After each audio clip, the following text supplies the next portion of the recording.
Throughout this book, I have professed a number of my more controversial beliefs about how asset managers should go about their business. I believe that a systematic approach to investing is optimal and that manager discretion should be very limited. For one, I believe that managers should be paid for the degree to which they adhere to a process and that performance should be ignored entirely. Ideally, investment managers would work somewhere between 4 and 12 days per year and spend the other 361 days a year in the pursuit of ideas that challenge their existing beliefs. I don't imagine that anyone is going to take me up on my performance-agnostic 4-day work year idea, so in lieu of that, I'll propose some tools below for managing the sort of strong emotions that can be the undoing of even the best system. After all, an empirically sound process that is overridden in a moment of panic, as all systems can be, is no better than no system at all.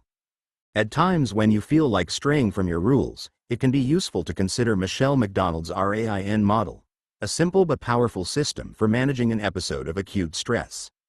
The acronym is as follows. Recognition. Deliberately observe and name what is occurring in your body and mind.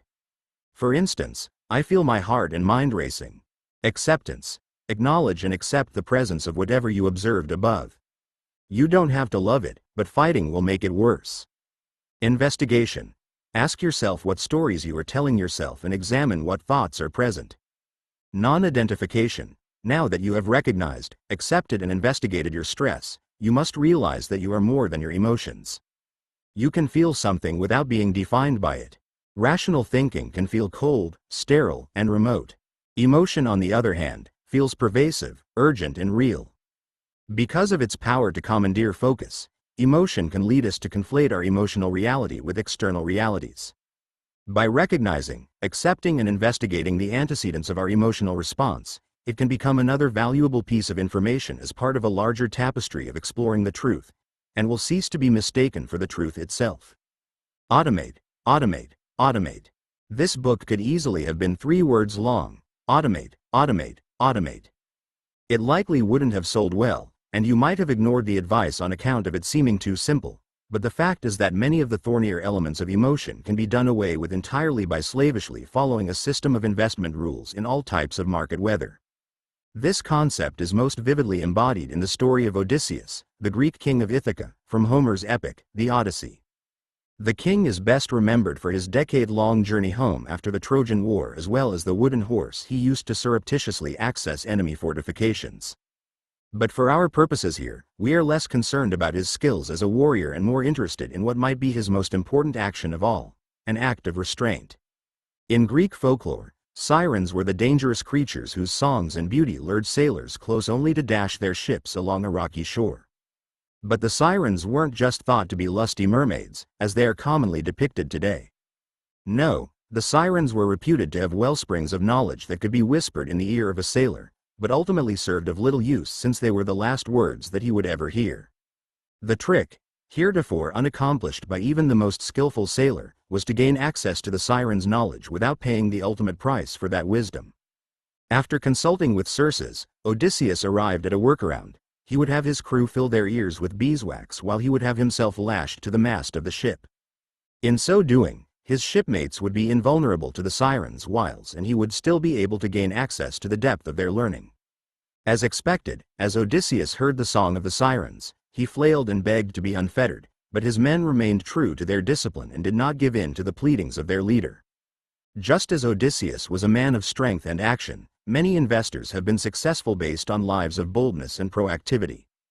But in Odysseus we find an exemplar of the ways in which sometimes the most prudent action is restraint. Even the most educated professional investor suffers from what is commonly known as restraint bias, or the tendency to overestimate our ability to control impulsive behavior in the moment. If everyone in the world received comprehensive nutritional counseling, it would do nothing to change the fact that eating a donut in a period of stress is more satisfying than eating asparagus. Likewise, giving in to panic selling or buying glamour stocks of poor quality are done, not because of lack of knowledge, but rather due to lack of restraint. The behavioral investor must tread the path of Odysseus, seeking to glean the best possible outcomes all the while cognizant of our own susceptibility to the stressors of an emotional moment. The behavioral investor must never forget that they would eat the donut too. Learn to recognize emotion. Set down your book for just a moment, take a deep breath and ask yourself, What emotional state am I in right now? It's harder than it sounds, isn't it? Left to our own devices, our emotional state becomes our truth. It just is. Emotion is so pervasive and helpful that asking a human to describe what he feels like in a given moment can be a bit akin to asking a fish what it feels like to be wet. And yet, learning to recognize and label emotion is crucial for the behavioral investor because emotions so dramatically impact the way that we evaluate risk, think about money, and experience time trade-offs. For instance, a Harvard study found that sad people would accept 34% less money just to get paid. Now, it has been said that sadness is the inability to construct a future, and this experiment certainly bears this out. 105 But sadness isn't the only emotion wont to truncate timelines. Anger has also been shown to make us impatient, and it seems that any strong emotion has the impact of shortening time horizons and increasing impatience. Two of the worst things an evidence-based investor could ever hope to do. 106 Feelings of fear led us to experience uncertainty, while anger instills a sense of confidence. As you might expect, people who are angry tend to take bigger risks and minimize the potential danger involved. It is not desirable or even possible to rid your investment decisions of emotion, but it is possible to increase your awareness of your emotional state and understand how it impacts your appraisal of risk and opportunity. This is a real skill that must be honed over years of conscious practice, in good times and bad, if it is to pay true dividends in a time of crisis. To the novice, the very state you find yourself in can serve to blind you to an elevation of emotion. Feelings of anger or euphoria do not feel elevated in an angry or euphoric moment, they feel justified. The 12-step addiction literature teaches those in recovery an acronym, HALT, that would also serve investors very well. The acronym stands for hungry, angry, lonely, tired, and is a reminder to abstain from making important decisions in any of these emotional states. Emotion enriches our lives and streamlines our decision-making, but in the extreme it can blind us to solutions that would otherwise seem obvious. Crafting emotion-resistant portfolios. Fact. Intuition exists but only in areas that provide quick, reliable feedback. So what? Listen to your gut is profoundly dumb advice for investors. Fact. Our body experiences urges to act that are only later interpreted mentally. So what? Build a model and follow it slavishly. Fact. Situational variables are more predictive of behavior than individual variables. So what? Avoid emotion-inducing situations like watching financial news and frequently checking account balances. Fact. Our willpower is quickly exhausted. So what? Have I mentioned that you should build a model and follow it slavishly? Notes. 99 R. Toller and C. Sunstein, Nudge. Improving Decisions About Health, Wealth, and Happiness, Penguin, 2009. 100 A. King's, Important Money Lessons from Nobel Prize in Economics winner Richard Toller, Born to Invest, October 11, 2017. 101 J. Voss, Meditation for Investment Professionals, Enterprising Investor, CFA Institute, February 29, 2016. 102 A. Luke and B. Gibson, Mindfulness Meditation Reduces Implicit Age and Race Bias, Social Psychological and Personality Science, November 24, 2014. 103 M. Goyal, S. Singh and E.M.S. Sibinga, Meditation Programs for Psychological Stress and Well-Being, JAMA Internal Medicine 174-3, 2014, pp. 357-368. 104 B. Stetka, Changing Our DNA Through Mind Control? Scientific American, December 16, 2014. 105 J. S. Lerner, Yi Li and E. U. Weber, The Financial Cost of Sadness, Psychological Science, 2012.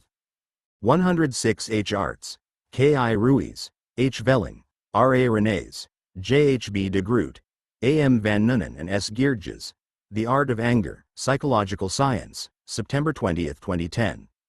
Compart 4. Building Behavioral Portfolios. This book began with a look at the sociological difficulties surrounding investment decision-making, in specific that you are a member of a species that values social cohesion over rationality when making decisions. We next examined how the brain and body, marvels of evolution and design elsewhere, are poorly matched to the specific task of compounding wealth. Finally, we investigated the 4 behavioral tendencies that emerge as a result of both place and person. The point in all of this has never been knowledge for knowledge's sake, but rather to provide a rich education about the contextual ground on which investment decision-making takes place, with an eye to developing investment systems robust to human error. The goal is to teach correct principles and allow you to build something special. And while there is no one right answer with respect to how to manage a behavioral portfolio, the weight of evidence points to a few common themes. Systems trump discretion. Diversification and conviction can coexist. Prepare for bursting bubbles without being too fine-tuned to them. Less is more when it comes to information. Look for evidence, theory, and roots in behavior. Many of the truths about behavioral finance outlined in this book are now more or less accepted by the broader world of finance, which represents significant progress in a relatively short amount of time. However, there remains a gaping chasm between theory and application when it comes to investment management. It is one thing to accept that humans are fallible and that markets are inefficient, but it is quite another to embrace the sometimes radical reinvention of our processes required by a deep understanding of the trust of behavioral science. In this fourth part of the book, we take a step in that direction by offering up some concrete steps toward constructing behaviorally informed equity portfolios. Chapter 12. Investing a Third Way. In recent years, a rather vitriolic debate has emerged around the passive versus active investing debate. This debate, like all discussions that become heated, is becoming less and less about the facts at hand and is increasingly seeing participants decamp into tribes who are more concerned about pointing fingers than assessing facts. The behavioral investor is first and foremost an evidence-based investor who looks for truth in the shades of gray so often ignored by less psychologically attuned herds. To that end, we will now examine some of the strengths and weaknesses of these two investment approaches and suggest a third way, that I refer to as rules-based behavioral investing, or RBI. Rule-based behavioral investing. RBI. Passive active. Low fee. Diversified.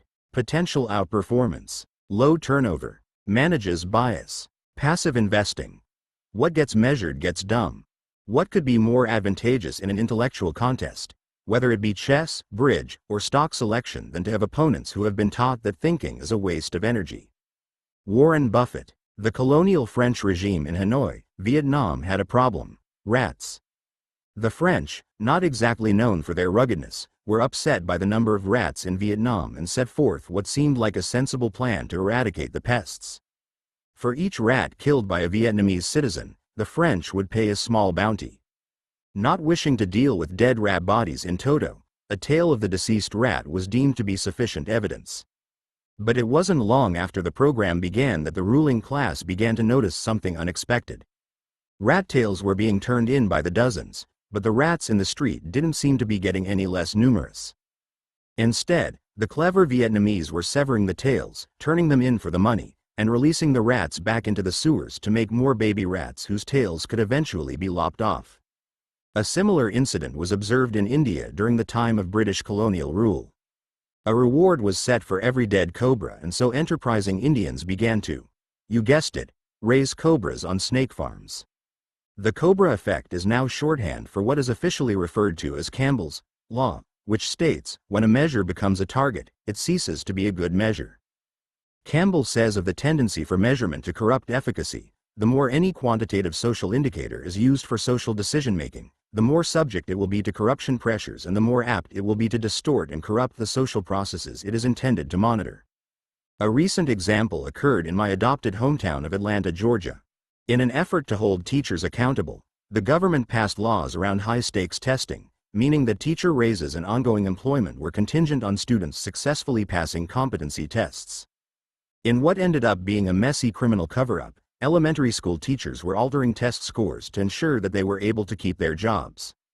Less dramatic examples lead educators to teach to the test, meaning that students learn the specific material necessary to pass the test without necessarily achieving mastery of the subject more broadly.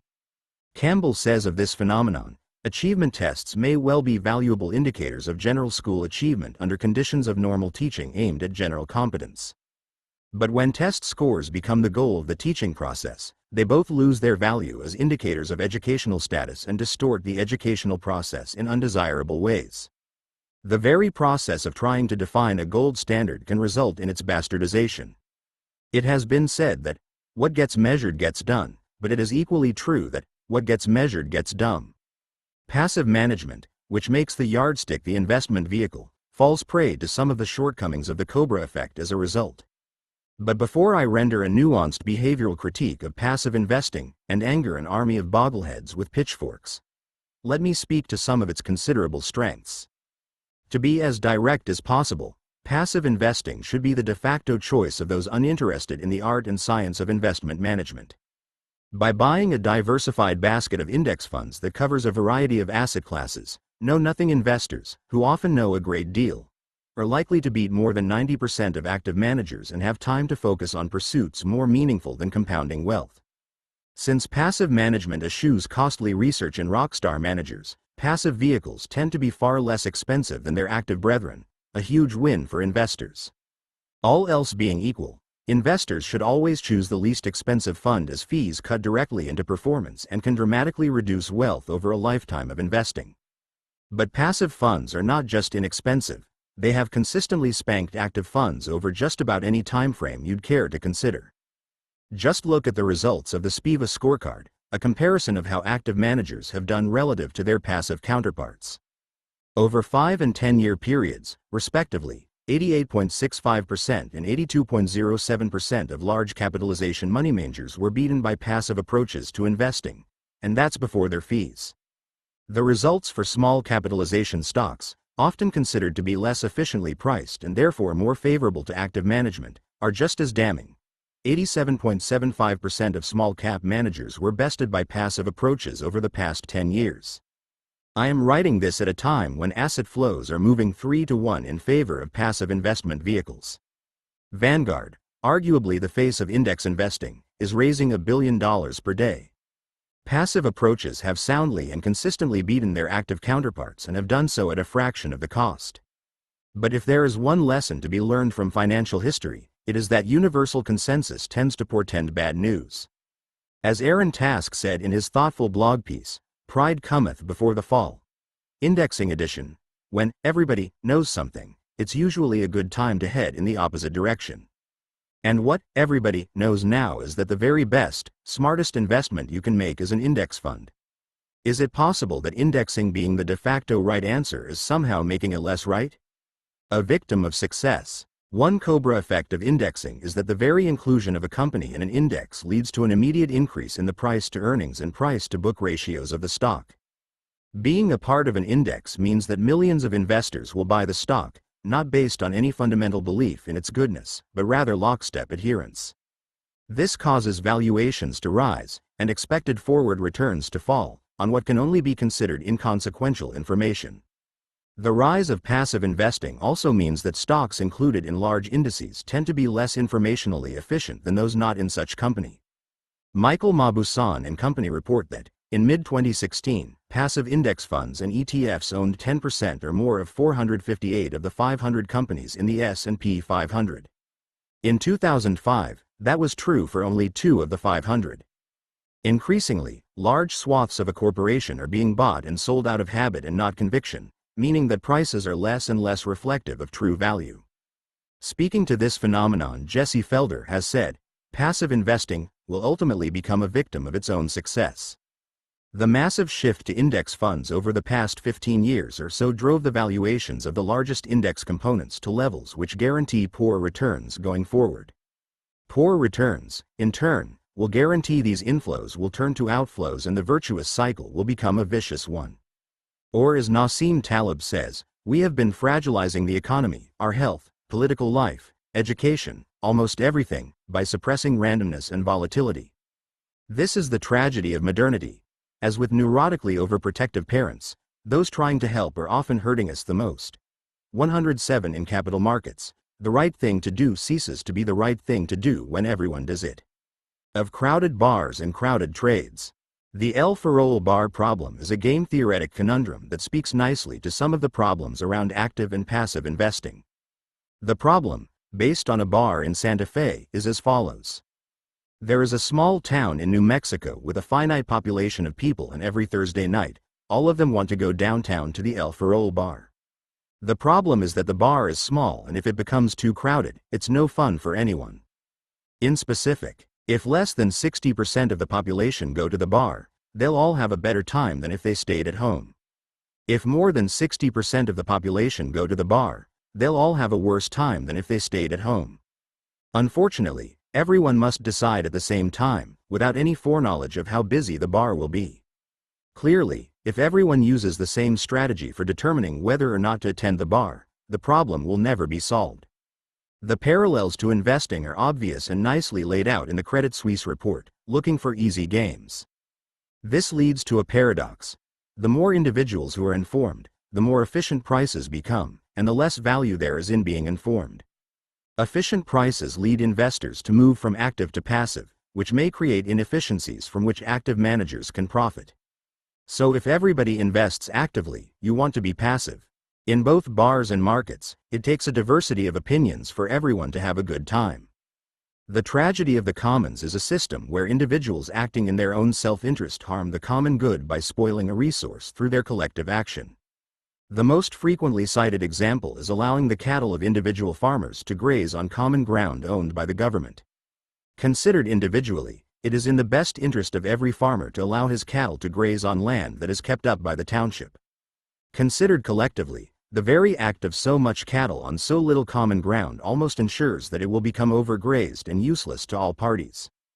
In the cattle example, people taking rational individual action inadvertently undermine the broader system.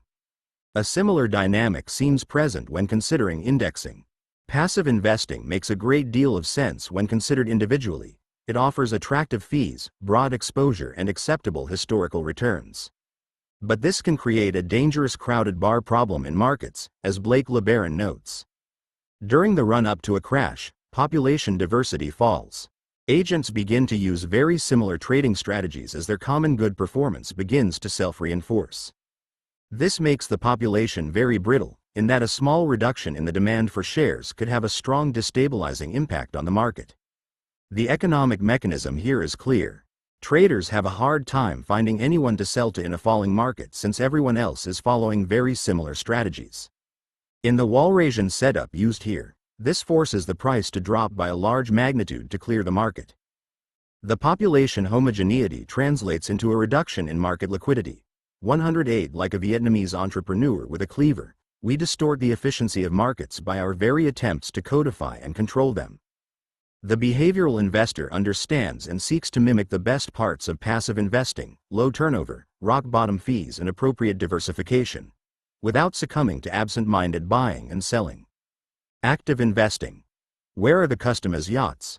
Active portfolio management plays an important role in maintaining the health of capital markets, and while it has historically been disadvantageous to a slight majority of investors net of fees, it is also absolutely necessary if markets are to function.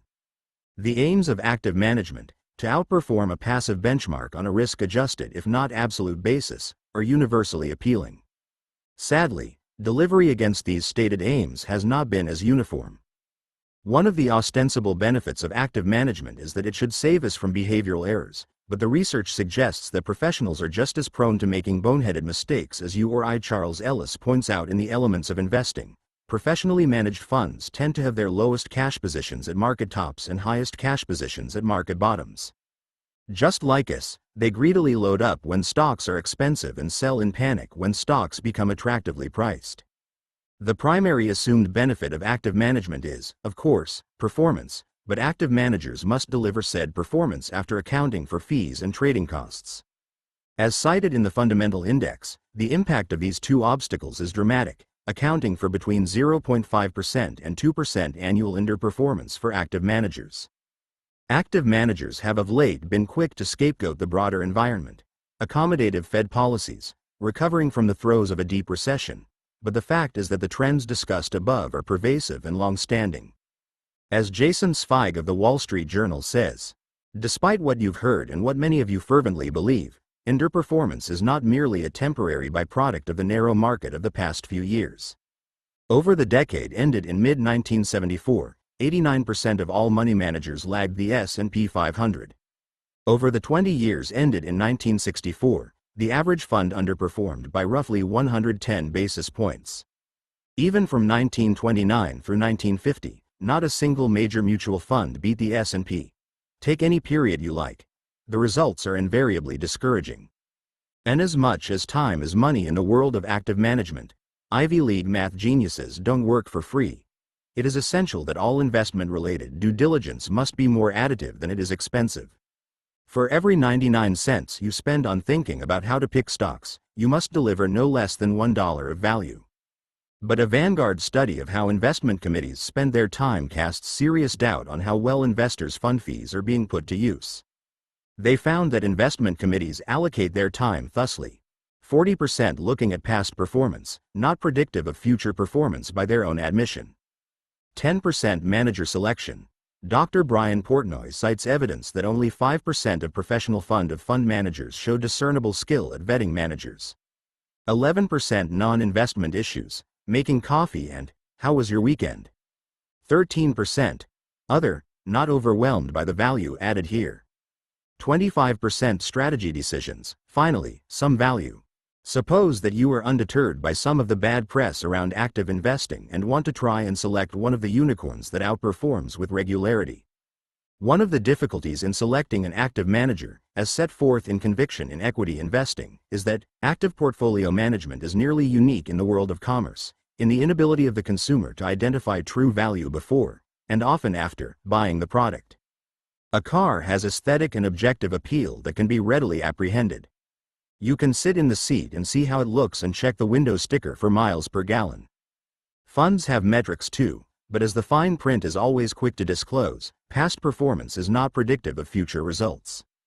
In fact, mean reversion being what it is, past performance is often inversely proportional to future success.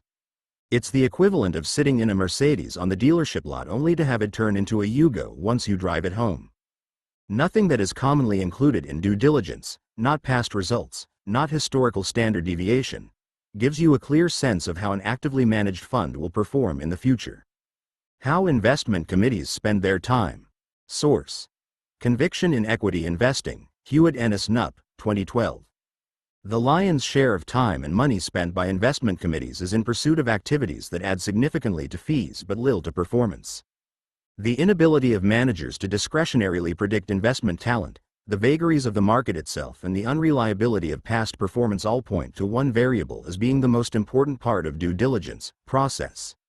Manager selection is a snipe hunt. Past performance is ephemeral. A disciplined process with behavioral guardrails is the best predictor of future success, and yet most expensive resources are aimed at efforts that have a high appearance of validity and little to no actual worth. Active management has the potential to benefit both individual investors and the capital markets in which they invest, but all too often it fails to realize the full measure of its potential through a combination of greed, hubris, and a misunderstanding of human behavior. Understanding the weaknesses of both active and passive approaches to investing is a discomforting but necessary place to start. Passive management succeeds because it is automated, low-fee, and diversified, traits that are laudable but easily replicated. Its weaknesses are that it can lock in bad behavioral tendencies, e.g., buying large, expensive stocks, and lead to an overall fragilization of markets through an unthinking approach. Active management works, when it works, because it can protect investors from behavioral errors, respond to changing market conditions, take advantage of the cognitive errors of others, and work for the greater good by virtue of its heterogeneous decisional style. Sadly, most of the potential benefits of active management are never realized as a result of managers' failures to constrain their own behavioral shortcomings, a lack of conviction, and excessively steep fees. If all of this deconstruction has you wondering if there's a better way, I believe that there is. The behavioral investor, having critically examined the strengths and weaknesses of both approaches, can create a system that draws on the best parts of both. Such an approach would include appropriate fees, Goldilocks diversification, responsiveness to market conditions, basis in research, low turnover, systematic to avoid bias. We can call this approach rules-based behavioral investing, or RBI. Strengths and weaknesses of active investing. Strengths: potential for outperformance, potential for risk management, price discovery, works for the greater good.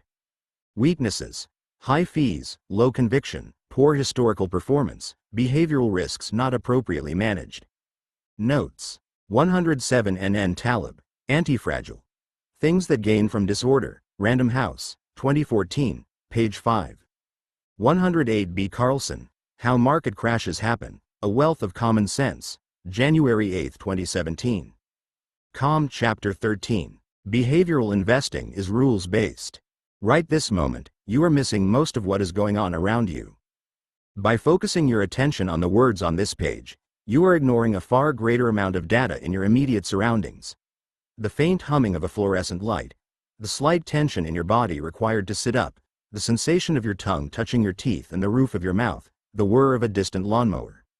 The capacity of the entire processing system, conscious and unconscious, is enormous, about 11,200,000 bits.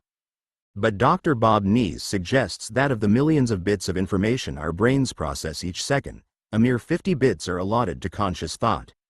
As A. P. Dijksterhuis says, the unconscious does not have a capacity problem. If the unconscious is a modern computer, consciousness is nothing more than an old abacus. He goes on to say, the low capacity of consciousness suggests that it may not be up to the task of making complex decisions, the consequence being that consciousness will only deal with a subset of information. This may come at expense of the final decision. If the bulk of our processing power is intuitive and not deliberative, it seems reasonable to suggest that our financial decisions will improve as we are better able to tap into that wealth of subconscious wisdom, an idea with strong support in arts and letters. We are a society in love with the idea of intuition. In an age when computers are able to think and learn and jobs are increasingly becoming automated, it is comforting to think that there is something unique and almost ineffable about the abilities of the human family. If you find yourself in the camp that romanticizes unconscious reasoning, it must be said that you are in good company. Steve Jobs' work was powerfully impacted by his study of non-Western views of rationality, and he was particularly moved by what he observed in India. Jobs said, "The people in the Indian countryside don't use their intellect like we do. They use their intuition instead, and the intuition is far more developed than in the rest of the world. Intuition is a very powerful thing, more powerful than intellect, in my opinion. That's had a big impact on my work. Western rational thought is not an innate human characteristic, it is learned, and it is the great achievement of Western civilization. In the villages of India, they never learned it. They learned something else, which is in some ways just as valuable but in other ways is not. That's the power of intuition and experiential wisdom." Author and activist Anne Lamott has this to say about the rationality versus intuition dialectic. The rational mind doesn't nourish you. You assume that it gives you the truth, because the rational mind is the golden calf that this culture worships, but this is not true. Rationality squeezes out much that is rich and juicy and fascinating. Finally, French philosopher Henri Bergman, we see that the intellect, so skillful in dealing with the inert, is awkward the moment it touches the living. Whether it wants to treat the life of the body or the life of the mind, it proceeds with the rigor, the stiffness and the brutality of an instrument not designed for such use. The intellect is characterized by a natural inability to comprehend life. Instinct, on the contrary, is molded on the very form of life. While intelligence treats everything mechanically, instinct proceeds, so to speak, organically. If the consciousness that slumbers in it should awake, if it were wound up into knowledge instead of being wound off into action, if we could ask and it could reply, it would give up to us the most intimate secrets of life. You would be hard-pressed to find a book or movie that celebrated the sterility of rational decision-making over following the heart, but the behavioral investor demands statistics and not sonnets. As we examine the research around decision-making via intuition, a complex picture emerges that gives greater color to how and when individual discretion can be used and where it must be scrupulously avoided. The evidence for intuition. The research on intuition is fascinating in part because some of the results seem downright metaphysical. One Cornell study tested intuition and precognition by asking participants to select between two curtains on a computer, one of which contained an erotic image. The slides were randomized, totally obscured by the digital curtain, and yet, across all 100 sessions, participants showed an increased ability to correctly identify erotic slides than non-erotic slides. More incredible still, the subjects' physiological responses tended to predict the correct curtain even a few seconds before the computer had created the image. Another test of intuition presented participants with 2 decks of cards from which to draw, with the aim being to make as much money as possible. One deck was constructed to give big wins followed by big losses, whereas the other deck was set to give small gains and almost no losses. Participants were told to look for a pattern and asked to articulate the rigging of the 2 different decks once they had figured it out. Participants were able to vocalize a hunch at about 50 cards and were able to speak definitively to the pattern at 80 cards, but registered an intuitive, physiological response much earlier. As early as 10 cards in, participants' sweat glands on the palm opened slightly when reaching for a card from the more volatile deck. The subconscious knew what the conscious mind took much longer to articulate. A.P. Dijksterhuis has done pioneering work on the outcomes of intuitive versus deliberative decision-making that has resulted in some fascinating findings. Unsurprisingly, he finds that consciousness has a low capacity, causing choosers to take into account only a subset of the relevant information when they decide. He also finds that conscious reflection can lead to inappropriately weighting data, leading to poor decisions that eventually lead to regret. For instance, participants who chose their favorite poster among a set of 5 after thinking deeply about the choice showed less post-decision satisfaction than participants who only looked at them briefly. This deliberation without attention hypothesis makes the controversial claim that conscious thought, limited as it is in capacity, is best suited to making simple decisions, whereas unconscious thought should remain the purview of complex choices. If you need to choose an oven mitt, think deliberatively, but if you want to buy a house, tap intuition. To test this notion, researchers asked people to look at 4 cars that were objectively better or worse. The best car had 75% positive characteristics versus just 25% positive characteristics for the worst car. This was repeated across simple, 4-variable, and complex, 12-variable, scenarios, with participants being asked to either deliberate on their decision for 4 minutes or by distracting them with anagrams before making a choice. Consistent with the deliberation without attention hypothesis, conscious decisions led to better choices in the 4-variable condition, but worsened in the 12-variable condition. As complexity increases, deliberate thinking begins to fold in on itself and it becomes difficult to know how the various facets of a decision ought to be weighted. After all, how should one best compare a car with good gas mileage but limited visibility to another with good horsepower but mediocre aesthetic appeal? This effect doesn't seem limited to cars, either. Wilson and Schooler, 1991, asked participants to evaluate different college courses and make decisions accordingly. In one condition, participants were asked to make a near-immediate decision about which course to take after only a cursory examination of the facts. In a second condition, participants were asked to carefully analyze the pros and cons of the various courses and write down their reasoning.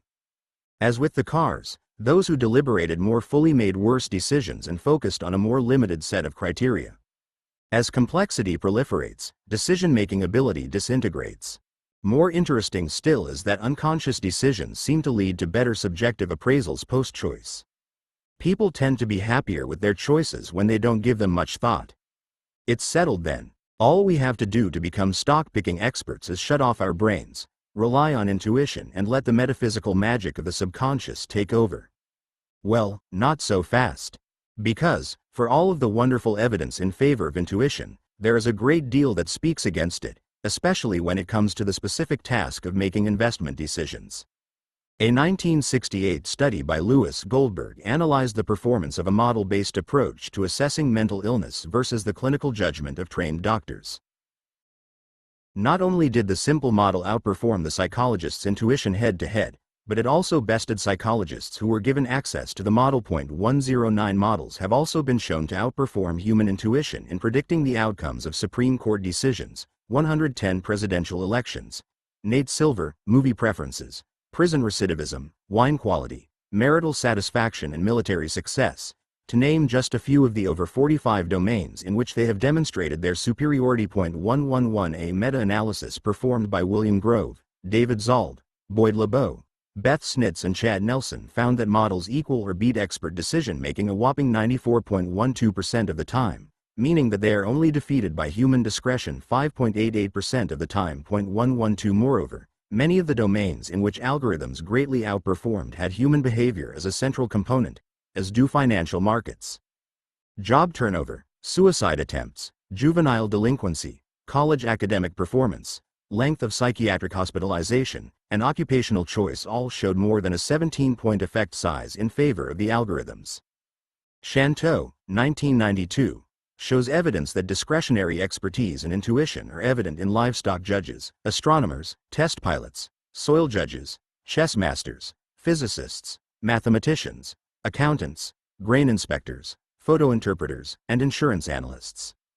Professions that showed poor evidence of discretionary expertise and intuition include stockbrokers, clinical psychologists, psychiatrists, college admissions counselors, judges, human resources professionals, and intelligence analysts. Noticing a trend? The more central humans are to the discipline in question, the less intuition and human judgment work. You can make great discretionary choices about wind shear, soil density, or a profit and loss statement, but introducing the peccadillos of humankind makes it an altogether different conversation. Sure enough, Shantou lists the following as the criteria for making good discretionary decisions: predictable outcomes, static stimuli, and the availability of good feedback.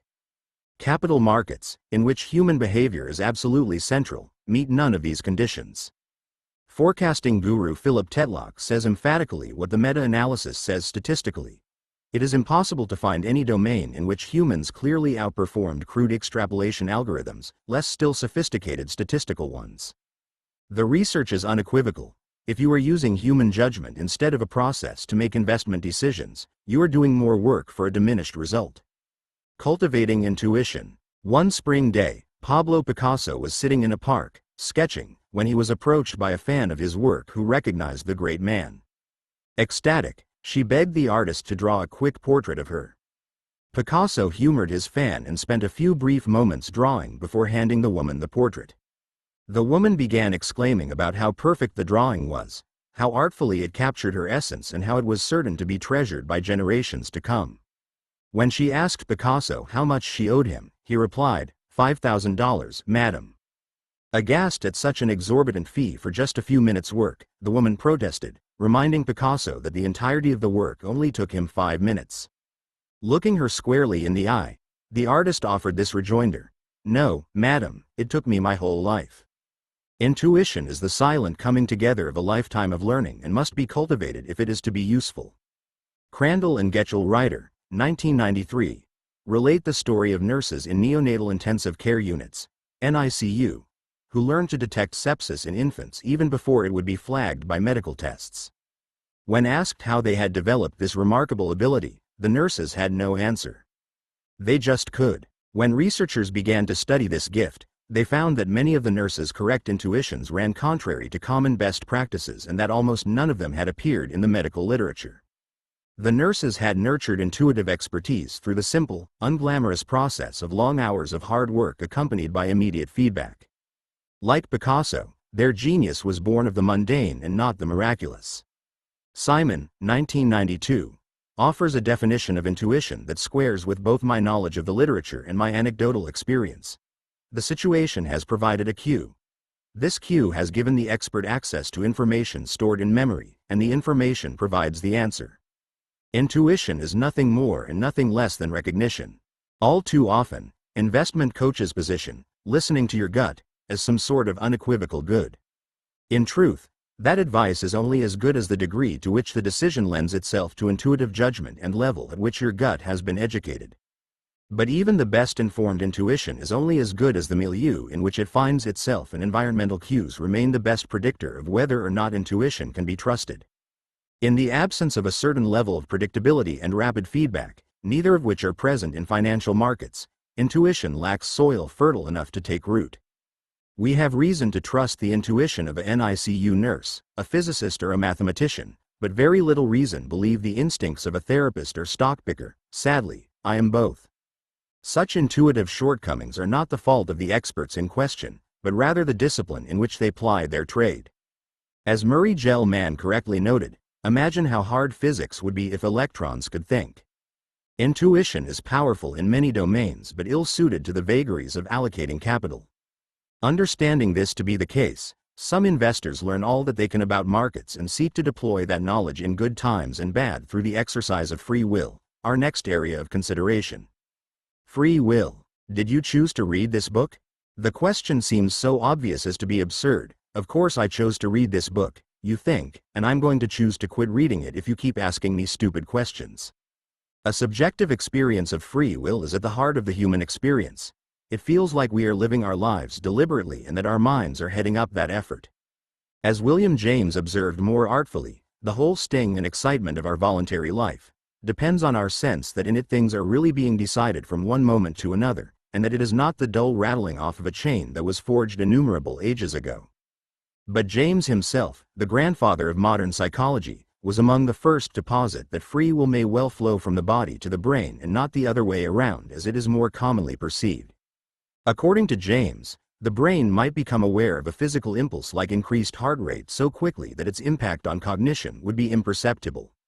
Although the body was truly driving the brain, our perception would be the exact inverse. Controversial at the time, James's ideas have become increasingly mainstream as our ability to study sensation and perception has increased. Solomon Asch, a pioneering Gestalt psychologist, conducted studies of group conformity that are still widely discussed today. Asch's conformity study was conducted with groups of 8 individuals, 7 of whom were confederates of the study, which is to say, in on the joke. The participants were asked to look at a series of lines and determine which line on the right was the same length as the line on the left. The stimulus was similar to the one you see pictured below. During the first 2 administrations of the test, there were 18 total. The confederates were instructed to give the appropriate answer. But starting with the 3rd iteration, the 7 confederates gave the same incorrect answer, and the researchers noted the responses of the one respondent unaware of what was going on. Clearly, the point was to determine to what degree the clueless volunteer succumbed to conformity versus giving what was plainly the correct answer. In the first 2 iterations, the oblivious participant gave the correct answer over 99% of the time. When the effects of conformity began to take hold, they gave the correct answer just 67% of the time. The problem itself could be no simpler. The correct line is evident to even my grade school children, but the effects of conformity proved irresistible for a large subset of the experimental population. Asch line drawings. In a stroke of good fortune, modern science has given us access to technology that Solomon Asch could only have dreamed of in his day. Functional magnetic resonance imaging, fMRI. This technology allows us to monitor the brain activity of volunteers in a modern-day version of Asch's experiment and gives greater context as to how these decisions are made.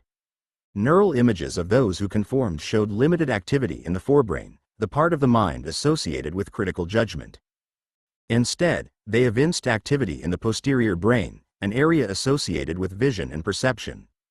Rather than simply doubting their choices or making a choice to follow the crowd, the brain scans suggest that those who were swayed by conformity may have capitulated because the opinions of the crowd actually changed the physical means by which they apprehended the size and shape of the lines. Peer pressure had not simply shaped opinions, it had morphed reality. Study leader Gregory Burns said it well. We like to think that seeing is believing, but the study suggests that seeing is believing what the group tells you to believe. Research backs up the findings of the Asch experiment 2.0 and provides further evidence that the body first registers what the mind only later becomes aware of. The exact moment that we become aware of our intention to act in a certain way trails the initial wave of brain activity by 300 milliseconds, a small but important gap. What's more, our ability to act on that behavior lags our awareness by another 200 milliseconds at a minimum, meaning that we experience a desire before we can even articulate or act on that desire. Because this all operates beneath our consciousness, our lived experience is of free will when in fact, both the sensation of intention and the overt action are caused by prior events which are inaccessible to consciousness. Our experience of thinking and then acting on that thought misses the crucial first step by which an impulse imprints on us physically, catalyzing the whole chain reaction. Even if we suppose that free will exists at some level, for what it's worth I believe that it does, there is an enormous body of evidence supporting the idea of automated financial decision-making. Willpower. The tedium of lengthy road trips provides opportunities for conversations, both trivial and thought-provoking, that might otherwise never occur. On one such trip with my wife, having exhausted all of our "would you rather" scenarios, e.g., would you rather no one attend your wedding or your funeral, the conversation turned to weightier matters. When asked, my wife noted that she would have liked to be born in America in the 1960s if given the option of any time and any place. My immediate follow-up question was, if you had been alive then, do you think you would have been a vocal proponent of racial equality and civil rights? This led to related questions such as, would you have stood against the oppression of your Jewish neighbors if you had lived in 1940s Europe? In a cold state and with the benefit of history, it is easy to imagine oneself as a moral crusader, but the research on behavior and willpower tells a more complicated story. Stanley Milgram, a Yale psychologist, studied our willpower in the face of authority. Milgram's study, conducted less than 20 years after the conclusion of World War II, set out to answer the question, were the Nazi rank-and-file culpable accomplices or just regular men following orders? To test this, Milgram recruited psychologically healthy men to take part in a study that purported to study the relationship between punishment and learning. Participants would teach a learner, on the other side of a brick wall, a series of exercises. Then the teacher would gauge learning by asking a question of the learner.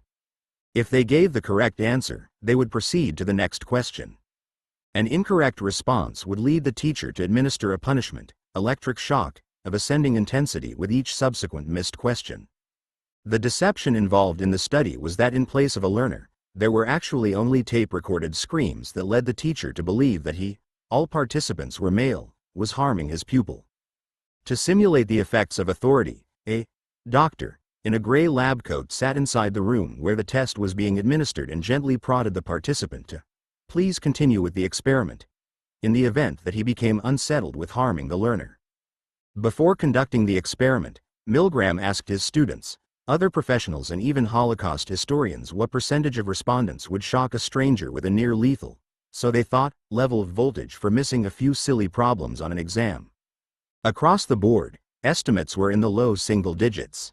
In reality, nearly two-thirds of participants shocked the learner all the way to the maximum level. In a twist on the study, Milgram denigrated the character of the learner before beginning the experiment by telling the teacher that they had been acting like an animal before being situated across the wall. When the authority figure besmirched the good name of the learner, the willingness to shock all the way to 450 volts rose to over 90%. In a follow-on study, Milgram interviewed those who had shocked the learner to the maximum level and all agreed, in direct contradiction to the data, that they would be unwilling to do harm to a stranger if so instructed by an authority figure. Milgram's primary finding was, often it is not so much the kind of person a man is as the kind of situation in which he finds himself that determines how he will act. Willpower, it seems, has more to do with circumstance than personal fortitude, a realization that can pain a human family longing to feel in control. Evidence from the world of marketing shows us just how contextual our behaviors really are. Martin Lindstrom reports that, when classical music was piped over loudspeakers in the London Underground, robberies dropped by 33%, assaults on staff by 25%, and vandalism of trains and stations by 37%, 113. He goes on to relate that environment can determine whether we choose to buy a bottle of French Chardonnay or German Riesling. Says Lindstrom, over a 2-week period, 2 researchers at the University of Leicester played either accordion-heavy, recognizably French music or a German Bierkeller brass band over the speakers of the wine section inside a large supermarket. On French music days, 77% of consumers brought French wine, whereas on Bierkeller music days, the vast majority of consumers made a beeline for the German section of the store. Opportunity, not personal ethics or religious affiliation, is also the best predictor of marital infidelity, and studies show that wealthy, good-looking people who travel frequently are the most likely to stray. One survey of marital infidelity found that Audi drivers were the most likely to cheat, followed by BMW and Mercedes. Why no Kia? Well, it's not because Kia drivers are morally superior to people who drive Bimmers and Benzes, it's because nobody wants to sleep with someone who drives a Kia. It's easy for us to sit in judgment of people like Tiger Woods who cheat on their spouse, but his actions would invariably be repeated by many of his accusers who found themselves in a position of similar opportunity. If something as simple as music can impact everything from vandalism to vino to va-va-vooming outside of marriage, imagine how dramatically our behavior is shaped by the bombardment of financial news and opinions we receive during a time of financial tumult. An investor may know in her heart that she ought to be greedy when others are fearful, but she is also receiving powerful contextual cues in the form of CNBC commentators telling her that the sky is falling, to say nothing of the fear she feels when opening her quarterly portfolio statements. As much as we may hate to admit it, research shows that you are about as weak or strong, good or evil, as the situations in which you find yourself. And if willpower being so contextually determined wasn't bad enough, even when we do exert self-control, research suggests that our limited reserves are quickly used up.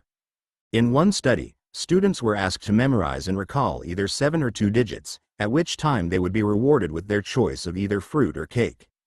A majority, 59%, of those with the easy task chose the healthy option, while almost 2/3, 63%, of those who memorized the longer string of numbers went with the cake. Similar studies have shown that dieters who pass on a basket of snacks offered early in the day eat more ice cream as part of a taste test later in the day. When our limited reserves of restraint are depleted in one area, they seem to give way elsewhere. One common critique of lab studies is that they lack real-life applicability because of their low stakes. Fruit and cake are one thing, but people act differently when real dollars are on the line, they say. But willpower fatigue was very much on display in an actual study of car buyers, and the results cost them thousands of dollars. Buyers customizing their cars were studied as they chose between, among other things, 4 styles of gearshift, 13 varieties of rims, 25 engine configurations, and fully 56 different interior colors. Early in the process, customers carefully thought through and rationally weighed each decision, but as the process wore on, the willpower wore out. Decisions made later in the process were far less vetted, and customers were much more likely to settle for the dealer's chosen default. As dealers began to understand this tendency, they reoriented the presentation of options, with high-dollar options coming last, and ended up charging the buyers about $2,000 more than when the big-ticket items had been positioned earlier in the sequence. Even when the stakes are high, there is just so much restraint that we are able to muster. Baumeister, whose work around emotion, willpower and decision-making is enormously applicable to investors, concludes his 2003 paper with a summary of the findings on the subject. They include: emotional distress, the kind caused by market volatility, leads to a failure to consider all options and shifts people in favor of high-risk, high-reward payoffs, even if they are objectively poor choices. When self-esteem is threatened, I'm looking at you, struggling hedge fund manager, people lose their ability to self-regulate. Arrogant people in particular, did I mention hedge fund managers? Rush to prove their critics wrong, even if it means taking big risks. The need to belong is a central feature of human motivation, and when this need is thwarted, as it must necessarily be, impatient, contrarian investing, irrational and self-defeating acts become more commonplace. When asked how he survived the horrors of the Holocaust, renowned Austrian psychiatrist and my personal hero, Viktor Frankl, said, "Between stimulus and response there is a space. In that space is our power to choose our response. In that response lies our growth and freedom." The experience of Frankl, who lost everything and everyone he loved in the concentration camps, seems to speak against the more deterministic stance I have just taken with respect to free will. Frankl had every excuse to return hate with hate, and yet he survived and thrived through force of will and a focus on personal meaning that he shared with the world in Man's Search for Meaning, perhaps the greatest book ever written.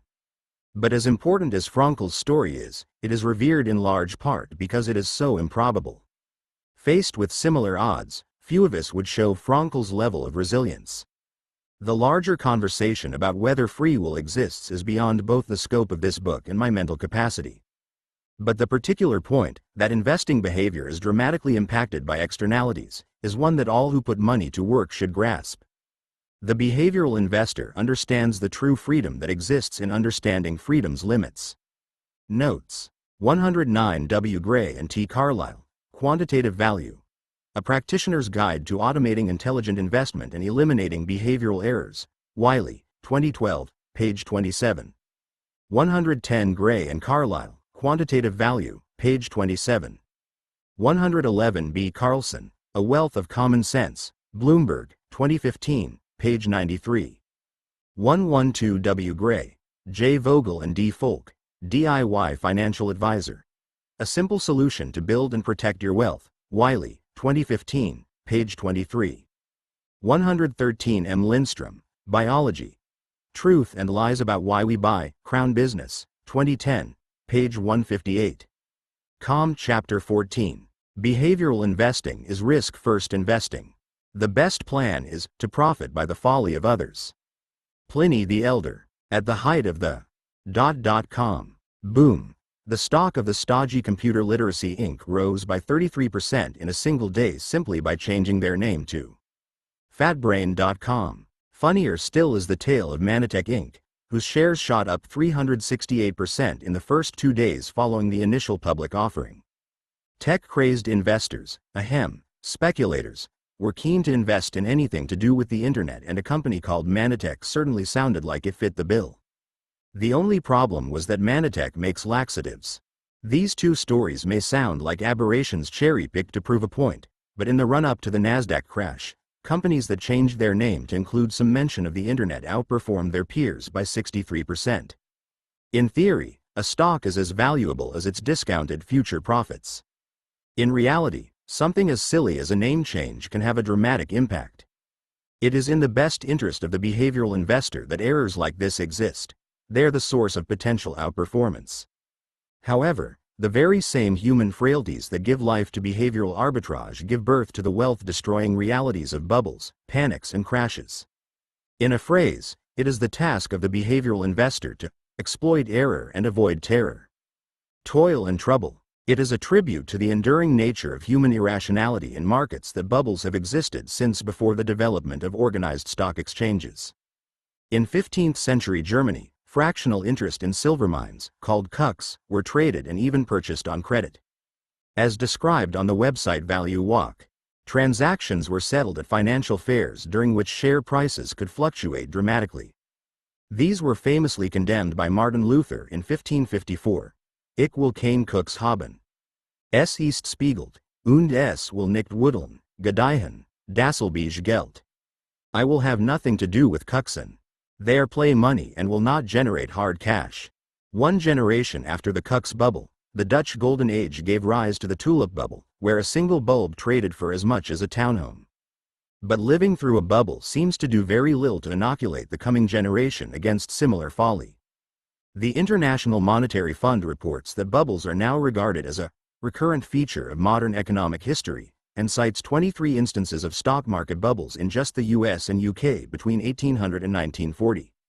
Bubbles have been and always will be with us, and the investor that ignores these dramatic dislocations from fundamental value does so at her own peril. It makes sense that bubbles occur in financial markets fraught with uncertainty, but Vernon Smith and his co-authors actually found that bubbles seem to occur naturally, even in markets with well-defined prices and a finite time horizon. Smith and Company gave subjects some money and let them trade a financial asset whose fundamental value was well known, i.e., equal to the expected dividends it paid, over a clearly defined period of time.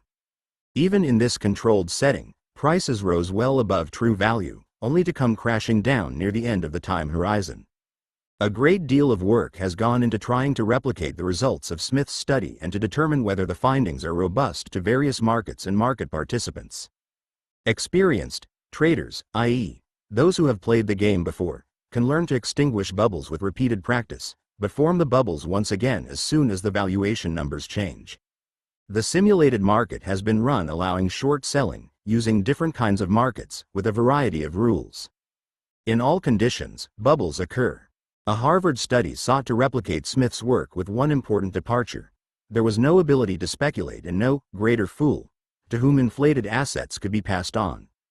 Even in this kid-gloved simulation, you guessed it, bubbles and crashes occur.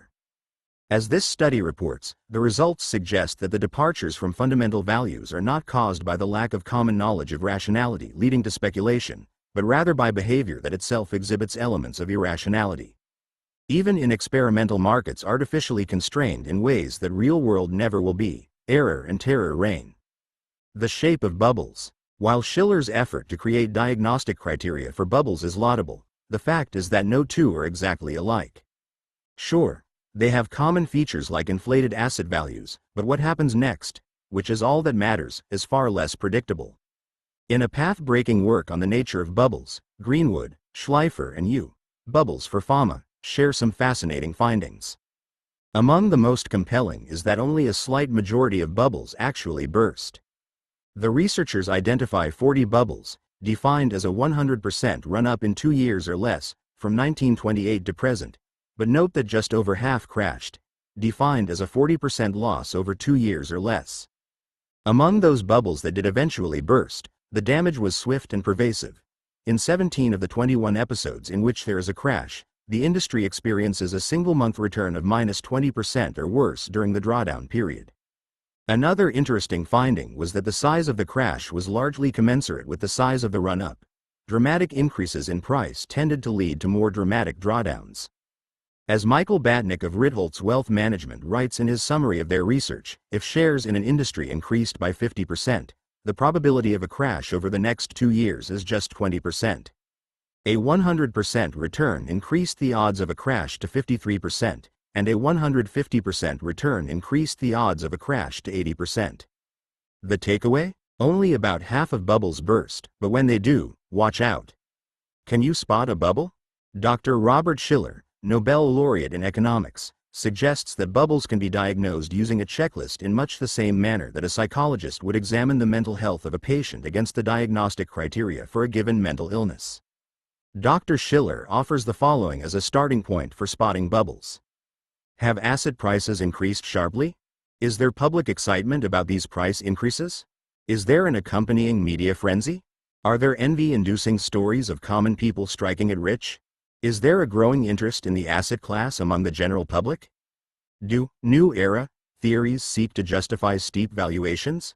Have lending standards declined? Tell me a story. As a child in Sunday school, I was taught that the devil was dangerous, not because he was conspicuously evil, but because he was a master of seductive half-truths. Likewise, it can be said that nearly every bubble begins with a grain of truth. It is only when that truth becomes distorted through human narrative that the danger is made manifest. It is true that the internet changed our lives and revolutionized the way that the world does business. The untruth was that any company with a .com after their name would be a party to that revolution. Bubbles are born and die on fundamentals but are fueled by our need to create stories all along the way. The process typically looks something like this. Price gains occur for fundamental reasons. Increasing prices attract attention. Narratives emerge to explain price gains. The positive narrative begets a cascade of increased price and volume. Narrative is broken, causing a return to fundamentals. Robert Shiller defines a bubble as a social epidemic where price increases lead to further price increases, and stories are the means by which a spark of fundamental value becomes a raging fire of irrationality. Teeter and Sandberg speak to the power of story to create and sustain bubbles in the aptly named Cracking the Enigma of Asset Bubbles with Narratives and cite 3 specific reasons why narrative is so powerful.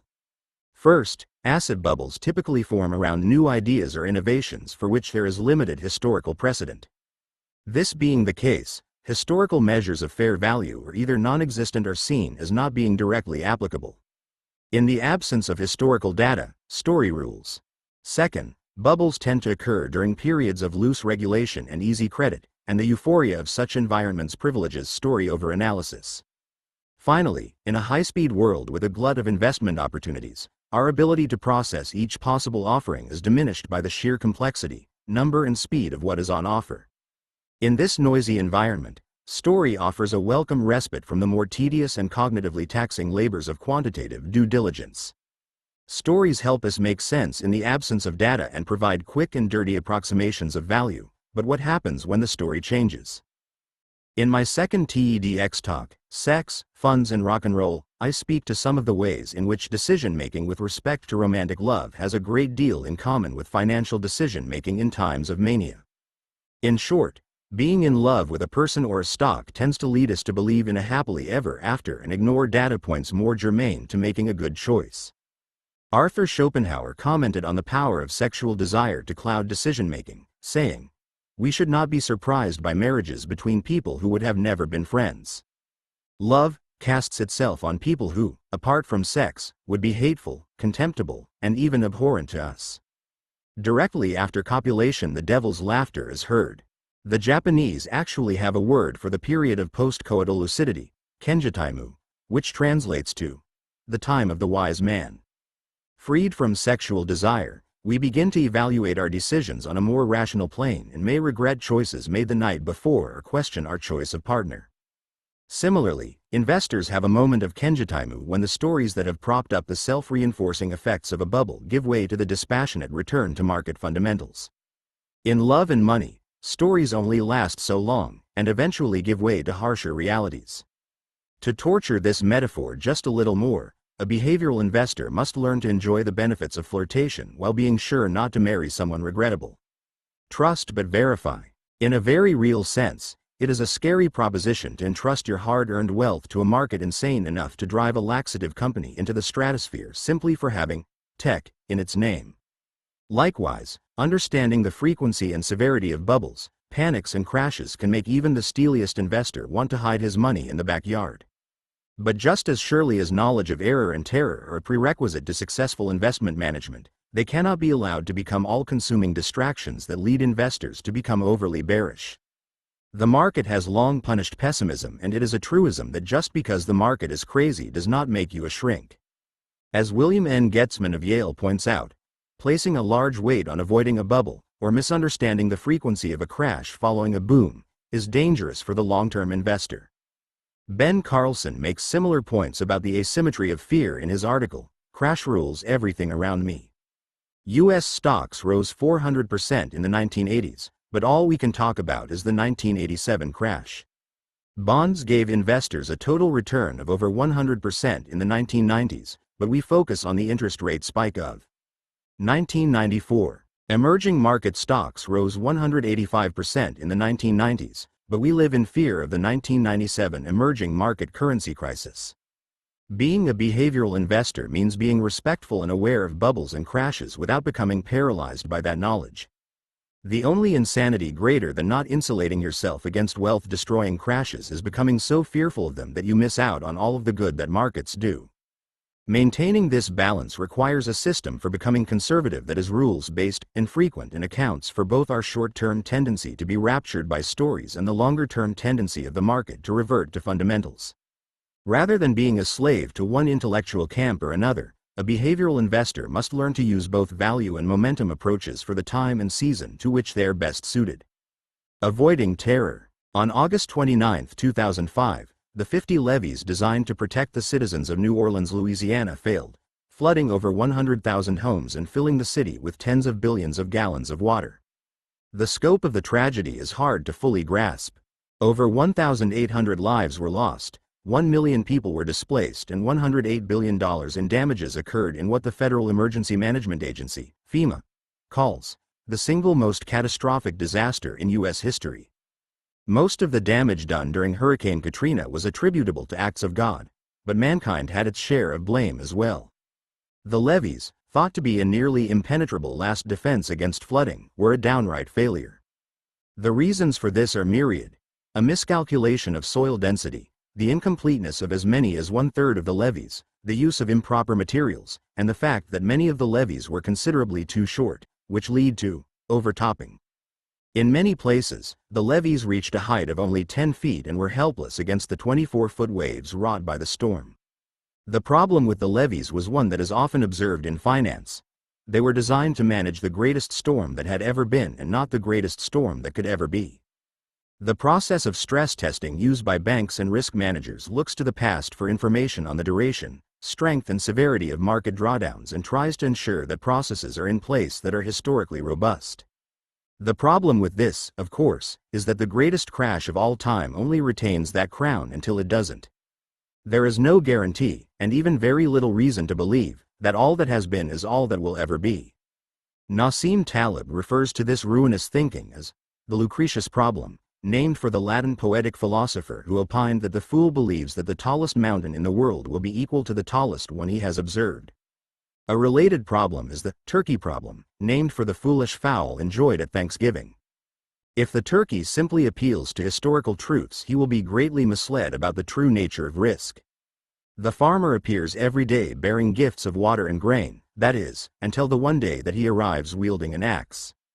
While there may be no historical precedent for such behavior, it sure matters to the turkey once it appears. Like a mostly benevolent but sometimes homicidal farmer, the market mostly giveth but can certainly take away in dramatic fashion. As a result, the thing to do is usually nothing at all. Buy and hold proponents. Vanguard examined the performance of accounts that made no changes versus those who had made tweaks and found that the no change condition handily outperformed the tinkerers. Mayer Statman cites research from Sweden showing that the heaviest traders lose 4% of their account value each year to trading costs and poor timing, and these results are consistent across the globe. Across 19 major stock exchanges, investors who made frequent changes trailed buy and hold investors by 1.5 percentage points per year. Jason Zweig pithily sums up the futility of excessive activity in his Devil's Financial Dictionary definition of day trader. N. See also idiot. But for all of the evidence that market timing is foolish, there is equally compelling evidence that a buy and hold approach can yield unsatisfactory results for even the most patient investor. Michael Batnick published the table below, which provides a sobering look at how poor real returns can be over even long periods of time and how regular such occurrences truly are. Real growth of $1. 1929 minus $1,943 1.08. 1944 minus $1,964 10.83. 1965 minus $1,981 0.94. 1982 minus $1,999 11.90. 2000 present $1.35. Urban Carmel, who writes at the Fat Pitch, shared some fascinating insights in